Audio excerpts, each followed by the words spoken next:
Catacomb. I want to welcome up to the stage our good friend Tyriq Plummer. Tyriq is one of the developers who created one of our fabulous premiere games down in a cabinet downstairs in the Barrel of Fun. Ladies and gentlemen, a warm round of applause for Tyriq. Which microphone am I using? I guess I'm using this one. You feel the most affinity for. All right. It has green on it. Green is my favorite color. Hi. Hi. Hi. I am woefully unprepared for this, but that's fine. Hi. I'm Tyriq, also known as 4-Bit Friday. I made a game downstairs called Paper Planet Pop. You can play it. I think it's okay. I made it it's actually kind of a remake of a Ludum Dare game I made forever ago that I've been wanting to revisit for a very long time, and I thought that when fantastic people at Arcade Fantastic approached me, I was like, yeah, it's a good opportunity to go back and do that thing that I keep wanting to do. So I did it, and so this is the original version. It's called Lonely Hated Rock. It was made for Ludum Dare 23, the theme for which was Small Worlds, which has probably been repeated like 10 times since then. I feel like that's a theme that comes up a lot. But yeah, so basically the idea is you're a little triangle thing on the surface of a world, and you can kind of circle around it, and you have to protect it from asteroids and incoming space invaders, and you can also spend resources to build protection on the surface of your world, such as shields and turrets and that sort of thing. And the ultimate goal was to eventually escape your planet by building 3 SOS beacon towers simultaneously and having them survive for a minimum amount of time. So it's like, oh, you have to protect your planet and get enough resources to build these SOS towers and then keep them all up until your signal is received. And then it's like, oh, hey, you win. Good job. And so yeah, you like have like a timer showing how, like when you win, like showing how long it took for you to actually beat the game and that sort of thing. And there were these, you can see these like weird green and pink rectangular ships. Those are sort of like semi-procedurally generated pirate ships that would come and assail your tiny little planet and all that stuff. And I think the game was pretty neat. It here's the actual Ludum Dare page. It came in 5th overall, which I think is pretty good. And I worked on it for a little bit after, but it was always an idea that I was like, I want to come back to this eventually. Unfortunately, if I try and download it, it just gives me a 404. So, and that was on like an old computer, so I didn't actually have access to the game anymore when I started working on the Fantastic Arcade remake of it. So I kind of forgot what made the game fun, or how it worked, or basically most things aside from just the basic concept. So it's like, hey, let me remake this thing. Let me go see how it played. Oh wait, I can't. Never mind. I guess I'll just make it up all over again. And so that's what I started doing. I just kind of invented this character, Pop, and I primarily do like pixel art and whatnot. As sort of, I feel like that's the only thing that I feel comfortable saying. Like, hey, I'm pretty good at that. Like, if people like, I feel like I do a lot of stuff, but pixel art's the one thing where it's like, hey, I'm actually a decent pixel artist. And everything else is just kind of, I try, but it's whatever. But I also don't want to just be like a pixel art dude who's just like only the pixel art guy. Like, oh, hey, he does pixel art. That's his thing.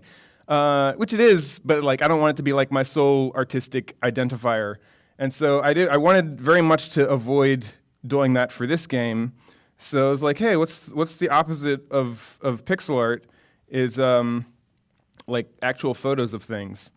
So let me see, what yeah, so I made a little clay figure for the not for the actual in-game, because that would have taken forever, but just for this little splash image that I made. I was like, hey, let me try making a model, and I was like, maybe I can do this for the whole game. I could not do this for the whole game. But I'm pretty happy with how it turned out, considering it was my first time ever working with this material, and took a bunch of pictures, made some crumpled balls. My phone camera is very bad, but it ended up being okay, I think. And was, just taking a bunch of pictures of stuff. And here's a cute, tiny stapler. It's so cool. It's such a good stapler, isn't it? It's like all tiny and green. It's such a good color. Anyway, I didn't actually end up using this in the game. But if I keep working on the game after this, I might add it as as an enemy or something. Oh, actually, this would have been great for the head of anyway. So I was like, hey, and but then I have a lot of stuff going on currently, so I didn't really have as much time to dedicate to the game as I had wanted to, and so, oh yeah, another thing that I should mention. I told my mom about this whole endeavor and that I was going to be making a game, and I was going to call it Lonely Hated Rock, and she was like, I don't like that name. I think she thinks she like perceived it as too negative because it has the word hate in it, and so I was like, oh man, I want to make my mom happy, so I like spent forever coming up with a new name, and I finally came upon Paper Planet Pop, which then like also lent itself to like figuring out that I want to use photographs and like make the planet be a ball of paper and that sort of thing, and so that's also relevant because my mom comes back into this picture because, like I said, I didn't really have a whole lot of time to invest in this game. And my mom is extremely supportive. She's like one of my favorite people in the world. She's the best. And she always wants to help me do stuff. And so she was like, hey, is there anything you need that I can help you with your game? I know you make games. That's a thing. I want to help you. And I was like, actually, for once, can you just like take a bunch of pictures of inanimate objects for me? And she did. And they're like really good and useful. So like I just have like a bunch of pictures of inanimate objects from my mom that are great. And I like went into Photoshop and cut them out and made them all clean looking and that sort of thing. I didn't use like some of them are kind of at weird angles, but for the most part, it's like, hey, yeah, this is really cool. Wait, there's one that I really like. Oh yeah, she's a musician, so she was like, I had to put where is it? It was like crumpled up sheet music. She's like, yes, put sheet music in the game. Let everybody hear the paper. There's like where is it?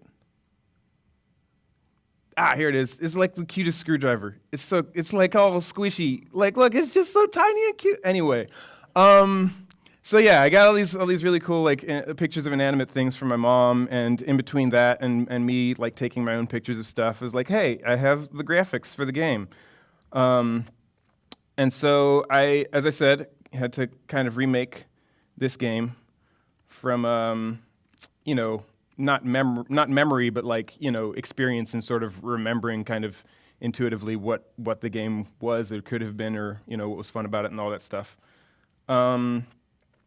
I guess I can show it and play it maybe, I guess now. Is there anything else I'm missing?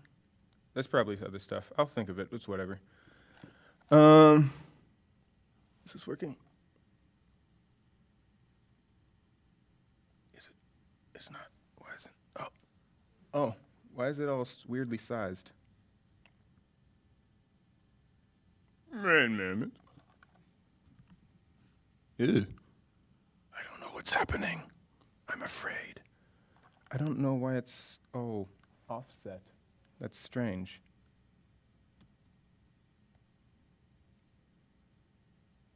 There we go. Is that working? Yes. Okay. So yes, Paper Planet Pop. I keep saying Paper Planet. Wait, no, that's what it's called. I keep saying Planet Paper Pop, but it's Paper Planet Pop. Honestly, those words could go in any order. It doesn't really matter. Pop, Paper Planet. So yeah, so my initial idea is like, oh hey, I'm like, it's going to be for an arcade cabinet. That means I can do like fun stuff with the controls that I wouldn't be able to do otherwise. So my initial immediate first thought was, hey, I want to use a knob, because I think knobs are cool. I think they're like just cool things as means of input. And I thought that fit really well with the actual game itself because you're like going around this planet. So it's like, hey, let's just have the knob control the planet's rotation. And You can shoot stuff out of your head because your head is a cannon. Because, yeah, of course. And you can also suck because your head is a cannon. And so you can suck stuff and you can like shoot stuff. And that's how the game works. Those are like the big mechanics. Oh, also, you can build stuff because in the original game, building stuff was a very big part. Why is there no audio? Am I muted? Did I mute my computer? There should be sound. The sound is very good. It's all we made. So me and Stevie Hershu, or Hicks as he's otherwise known, who also does some of the audio for Catacomb Kids. Isn't me? Oh, that makes sense. I don't have the thing plugged in. Ha ha. Yeah.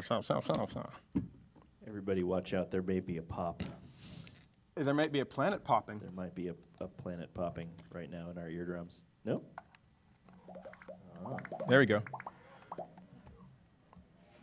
Oh no, the Watcher escaped. The hand of hate cometh. It's just my hand. Don't worry. It's not a hand of hate. It's a hand of love and affection, I guess.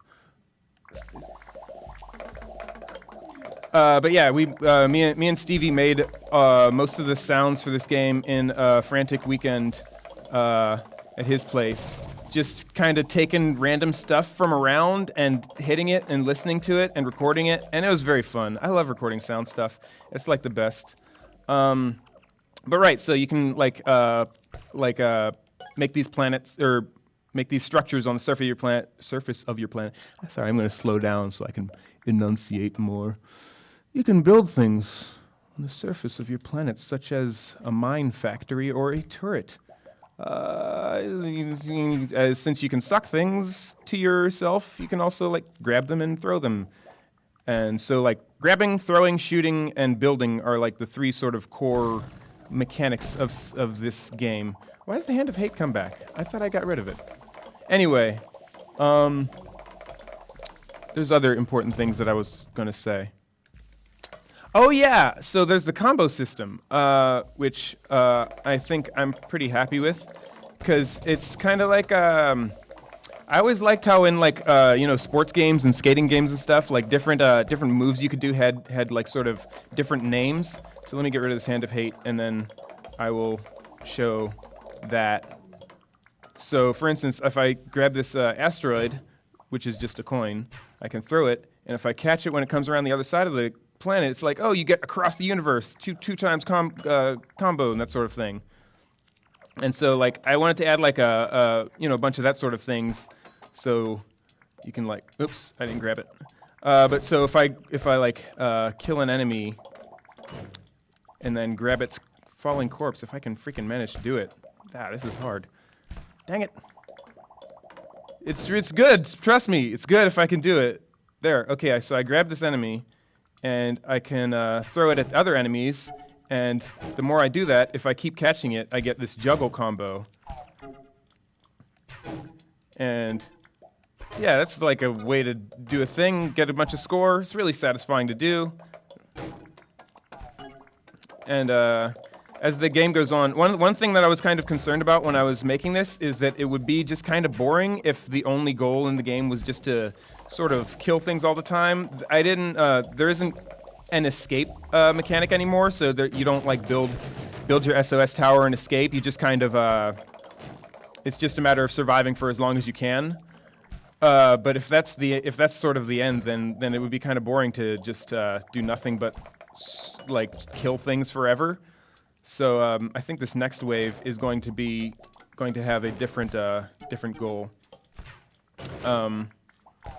So the first few waves are all score based, and then the fourth wave is kill one pirate galleon. So that's the new goal for this wave, just to make it more interesting and sort of shake it up, instead of just get score. It's now I have a specific goal, is to kill this thing. And regardless of what my score ends up being, as long as the wave ends only once I manage to get rid of this one enemy, and that sort of thing. And so these are sorts of these pirate galleons are sort of remakes of the previous procedurally generated pirate galleons in the original version. So they're sort of similarly procedurally generated, and once you destroy all their armor, it's just a heart, just the pirate heart floating around. And once I get rid of that, it'll be the end of this wave, and I'll have succeeded. So yeah, so you can see I killed it, and it's like next wave in 7, 6, 5, 4, etc. Oh, I died. And then I died. And then you get like graded based on how far you got and your highest combo and all that stuff. I don't really know what more to say other than that. Like, does anybody have any questions? Anybody have any questions Yeah. about the torturous process of creating one of these beautiful cabinet games that we've got going downstairs? You may be next. Oh, we've got one from Sam back in the back. You can yell it, and then I'll reiterate it for the stream. Can the planet be repaired? So there are 2 ways to restore the health of your planet. One of which is to get a really high combo. So any combo above 5, like once the combo ends, your planet will heal proportionally to how high your combo was. So like I think if you get a 5 combo, when the combo ends, it'll heal for like 20 HP. And if you get like a 10, then it'll heal for 100 or something like that. And so, like, depending on how high your combos get, like, you can sort of stay alive for longer. And also, the way waves end. So if you, so for instance, with these score waves, the timer to the next wave starts counting down as soon as you reach the requisite score to advance.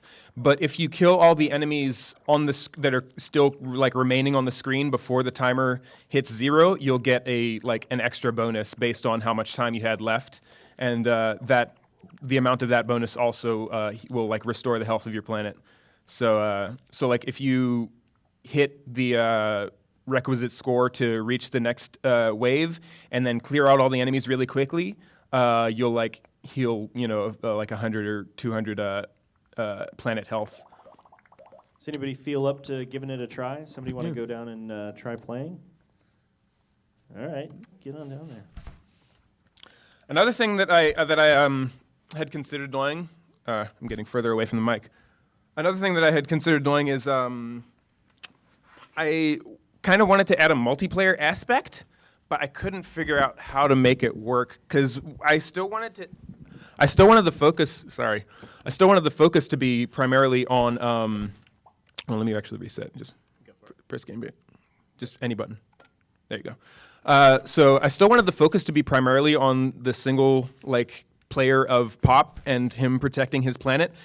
And I was thinking it would be cool to get other people involved though. So I was thinking it might be neat to just have other buttons randomly placed on the arcade cabinet itself that other people could just jump in and press at any time. I wasn't sure what those buttons should do though. They press a button and more enemies spawn. The game already gets pretty hectic relatively quickly, and so I wasn't sure if I wanted something that would add to the chaos or aid the player in some way. So I couldn't figure out how that would work design-wise.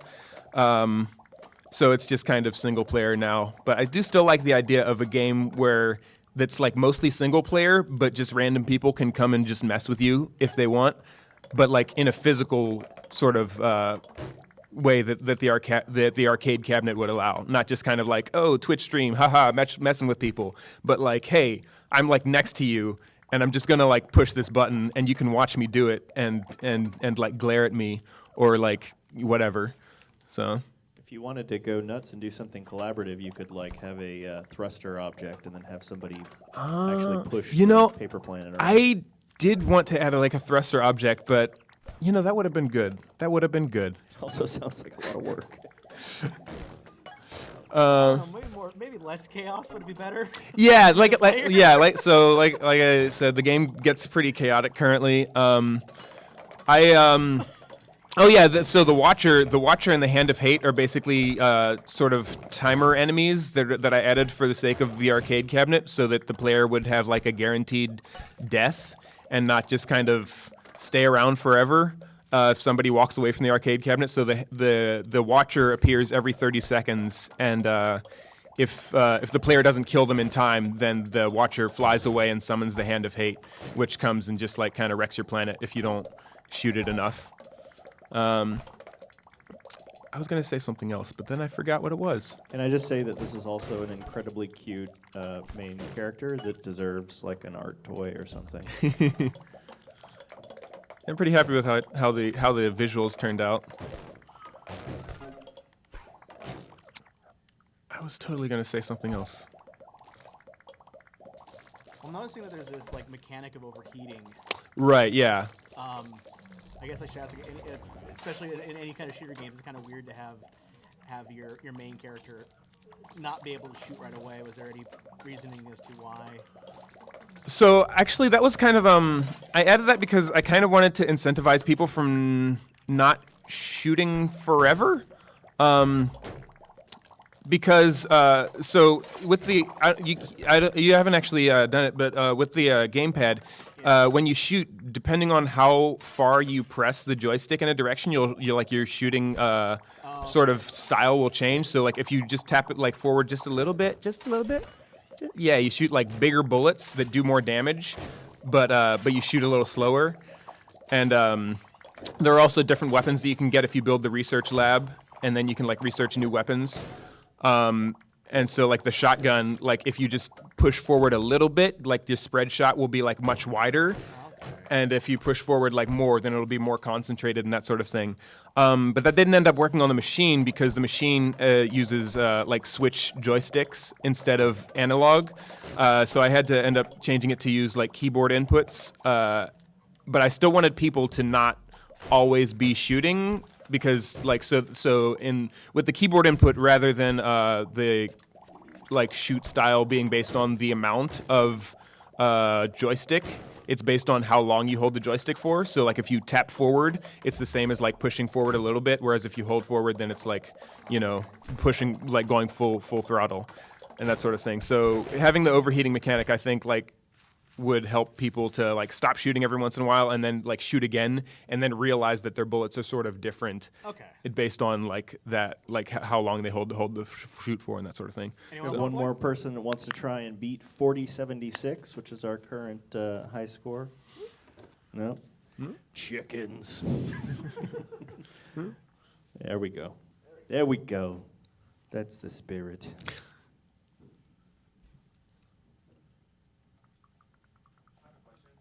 Yeah. I got a question in the back.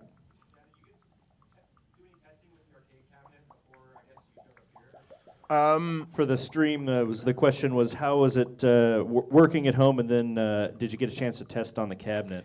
I played on the cabinet for the first time yesterday because I flew in a day early just for that reason, so that I could mess with the cabinet and like see how it felt on the actual machine before it went, public, I guess.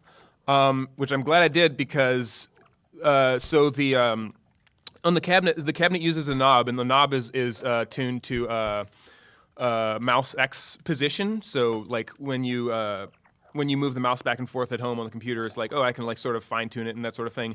But the knob, since the knob has momentum, it's a lot harder to sort of fine tune it that way. And so like the knob having a 1-to-1 correlation with the mouse position was just kind of insane. Like you could spin the knob and like the screen would just start like flashing sort of epileptically because you're just spinning around so fast. So I ended up having the like actual input that the game takes from so like it's basically the mouse is moving is like half as fast, and it's much more manageable on the actual arcade cabinet for that reason. Yeah, but the physical controls are really important. We've actually discussed trying to maybe even send out prototype controls to people so they can test at home. Do we have any other cues?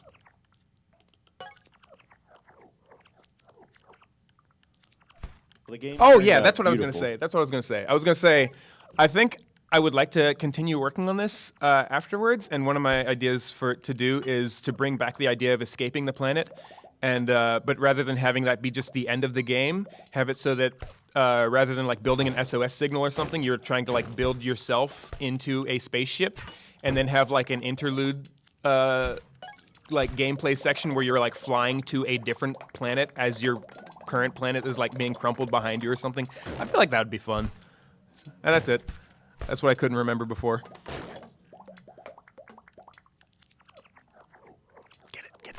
Good question here in the back on the side.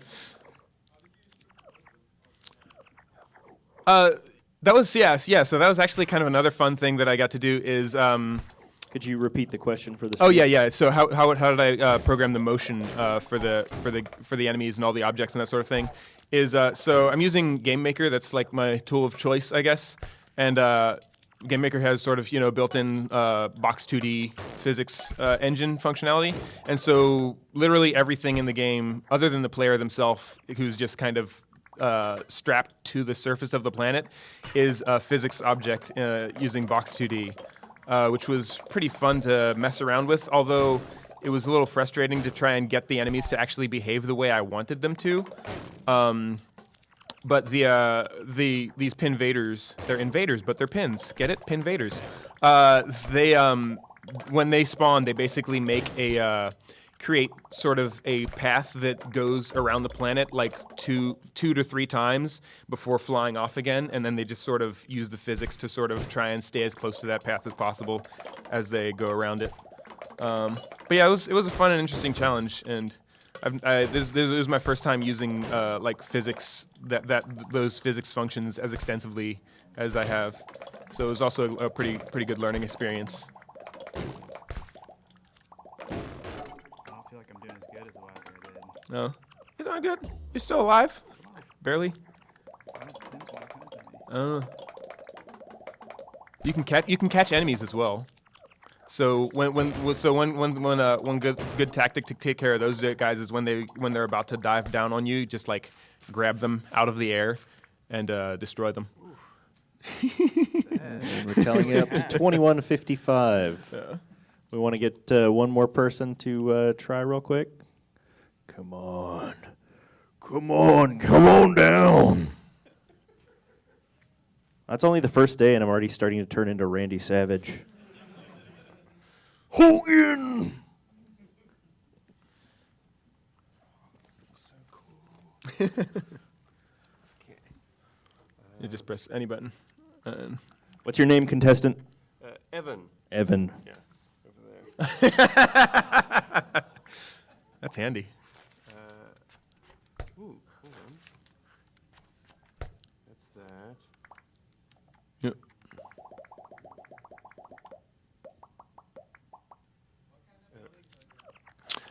So you start out with 4 buildings. You start out with a mine factory, a turret, a research lab, and a shield. And you can build shields that sort of, are also physics objects, but just get in the way of other things flying towards your planet. The research lab lets you spend your resources to research new technologies to build. So you can learn how to build radars, which for every radar dish that you build on the surface of your planet, the view will zoom out a little bit, giving you like a much wider view so you can sort of see what's on the other side of your planet a little more easily and like more distant threats. You can also research like laser technology, which lets you upgrade your turrets into laser turrets. And you can research new weapons like the shotgun or the laser after you've researched laser technology and that sort of thing. So, yeah, it's kind of a sort of branching tree of stuff, which is similar to how the original game worked, except the original game had a terrible menu interface. But yeah, it also had a similar method of like researching things and then upgrading them and sort of gradually improving the technology on your planet to protect it better as the enemies became more numerous and difficult. We have another question in the middle. So the edges of the screen only loop for certain objects. Asteroids loop because that's how asteroids work in video games. Every video game, asteroids loop. And I think, well, one of the other structures you can build is a missile silo, which is sort of like an upgraded version of the mine that lets you grab missiles that pursue enemies instead of just kind of floating idly. And missiles loop around the screen as well. And so, like certain projectiles, most enemies kind of just come on and then fly off. So enemies don't generally loop.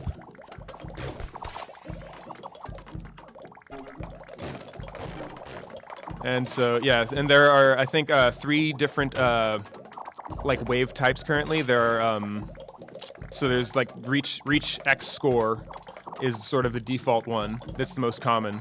And then there's also, kill a certain number of a certain type of enemy. And the first one is always, like, kill 1 pirate ship or kill 1, what is it, cosmic jelly squid. But that can also like have the requirement of like, oh, kill 5 pinvaders or like kill 15, you know, that sort of thing. And then there's also timed, which is basically just survive for a certain amount of time, and those waves always have more than usual amount of enemies on them.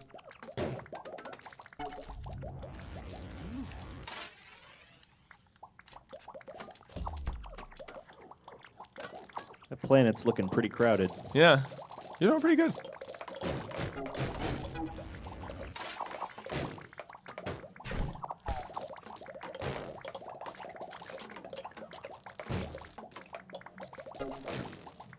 So is the Watcher like the UFO and asteroids? It's just sort of like a benevolent thing that you kill for points? It's not necessarily for points. It's just to keep the hand away. So if you don't kill the Watcher, then the hand will come.